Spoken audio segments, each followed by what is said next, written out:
Okay, I'm going to demonstrate how to make the little boy shorts. They are pretty simple. They're made from just one single pattern piece, does the whole pair of shorts. And you can print this off online at tinytimstoys.org, or you can pick it up from the shop as well.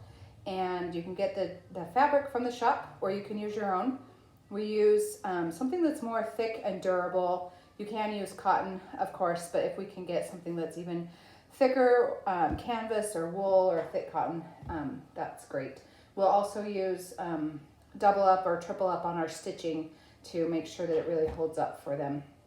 So this one pattern makes one complete pair of shorts. So no matter what size, obviously this pattern doesn't fit the size of the fabric that I have here, but you're gonna cut two of them. So you just double up your fabric, right sides facing each other, and or wrong sides facing this, as long as they're opposite, and cut out two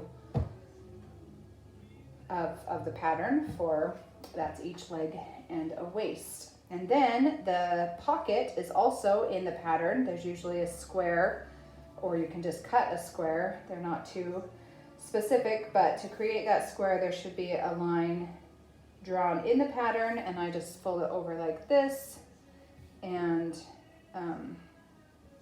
can do it against, line up that bottom line and cut out the square like that using the same pattern. So that's what this will end up looking like. And then we're going to start by sewing the pattern, or the pocket first.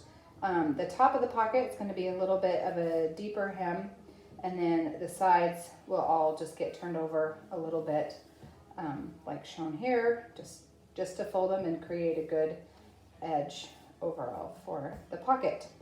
And once you've sewn, go over it twice. So we have one single line and then a second zigzag line to make it durable.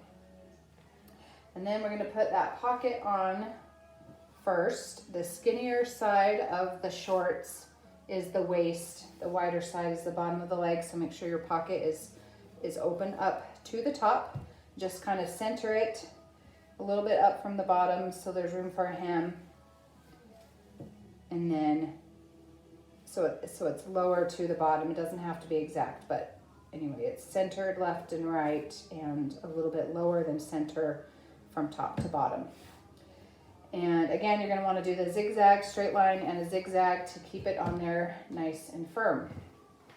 And then the next step is to sew together each pant leg. So you just fold the pant leg in half that you have, or each piece, right sides together. This is the crotch. We'll leave it alone for now. And sew just the leg piece together like so. Straight line twice more with the zigzag to make it nice and strong. And then once you have both of those sewn together, you're going to flip one of them so it's right side out, and one of them remains inside out, and you'll put them right sides together inside of each other. And that is how you sew the crotch together. Line them up with the leg hems on top of each other, and there should be some notches there that will line up as well.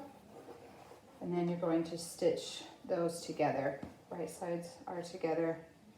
Line up your hems and stitch there like this. Again, single line stitch and then twice more over with the zigzag. And I tend to go back and forth a few times right there in the very center of the crotch in order to make it nice and strong for wearing and for the washing.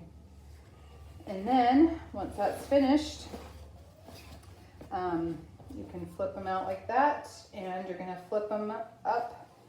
Just do a twice under fold roughly for the legs, and just stitch that down for the hem. Again, single stitch once for the pinning in place, and then twice over again with a zigzag for durability. And then the top for the waist, you're going to want to flip it over once. I always stitch that down to hold it so that all the frame, the edges are done. And then you're going to use your measuring tape to go around 1.5 inches.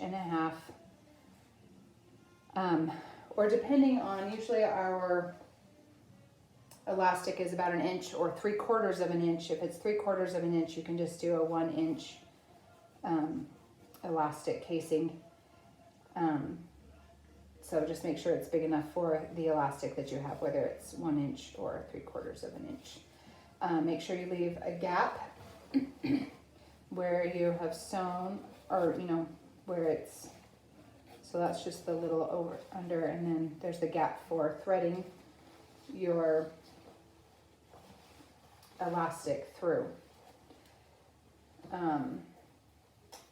For depending on the size, there's a chart online. Here's the chart for you as well. If it's a size 2, it's about 20 inches. Size 3 shorts are 20.5 inches, and so on up to a 28 inch. They're about a 1/2 inch increase until you get to size 10, and then we give them a full inch increase to get to 28 inch elastic waist for size 14.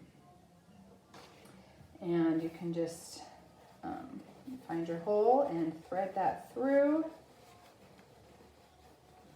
And this is what it's like when it's all done. Try to keep it as flat as possible. You'll have about 1 inch overlap to be able to sew that strong with several zigzags. Again, keeping it strong. And then once that elastic's in place, you can stitch the casing closed, and you have a cute little pair of boy shorts. If you're able to stick a pair of underwear inside each pocket, they love and appreciate that, because that helps keep a little boy healthy and clean in Zimbabwe.